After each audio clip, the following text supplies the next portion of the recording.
सकाळी उठल्यानंतर मी आंघोळ केल्यानंतर प्रथमतः ट्रॅक्टरकडे जातो, ट्रॅक्टर चालू करतो, त्याला उदबत्ती लावतो, त्याचं दर्शन घेतो, हार घालतो आणि नंतर खाली उतरतो आणि नंतर माझ्या उद्योगाला मी सुरुवात करतो। सुरुवात करताना प्रथम अगोदर मी माझ्या वडिलांच्या फोटोला पण हार घालतो सकाळी आणि नंतर व्यवसाय चालू होतो माझा। मी ट्रॅक्टर मेकॅनिक असल्यामुळं सकाळी सकाळी मला उठल्यानंतर ट्रॅक्टरचं अगोदरचे कुठले ट्रॅक्टर राहिले आणि कुठली कामं केली ते अगोदर चेक करावं लागतं आणि नंतर नवीन कामं मी हातात घेतो। ट्रॅक्टर भरपूर असल्यामुळं रोजची रोज ट्रॅक्टर आम्हाला बाहेर काढावं लागतात। 8 पोरं कामाला आहेत, 8ही पोरांच्या पगारी मला त्यातून काढायचे असतात। सगळी पोरं एकत्र आम्ही एका विचाराने काम करतो।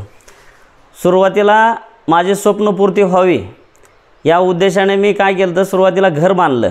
घराचे 4 कॉलम असे घेतले की त्यावरती ट्रॅक्टर ठेवायचे ह्या उद्देशाने। घराच्या बांधकामाला जवळजवळ 80 लाखाच्या आसपास मला खर्च आला। ट्रॅक्टर जवळजवळ 1.5 ते पावणे 2 लाख रुपयाचा ट्रॅक्टर झाला। तो ट्रॅक्टर मी घरावरती ठेवला। त्याचा उद्देश एकच आहे, मेकॅनिक असताना आपण सुद्धा काहीतरी करून दाखवू हा एक माझा उद्देश होता आणि हे करून दाखवण्यासाठी मी भरपूर काही दिवस झगडलो, गरिबीतून संघर्ष केला आणि नंतर स्वतःचा उद्योग चालू केल्यानंतर हा पूर्ण माझा व्यवसाय सेटल झाला। आता महिन्याकाठी आता किती रुपयांची तुमची उलाढाल होते? महिन्याकाठी 2 लाखाच्या आसपास माझी उलाढाल होती। 2 लाखामध्ये मी म्हणतो 50,000 रुपये इन्कम असेल, त्यातून 50,000तून मुलांच्या पगारी जातात आणि राहिलेली रक्कम माझ्या परपंचात उपयोगाला येते मला।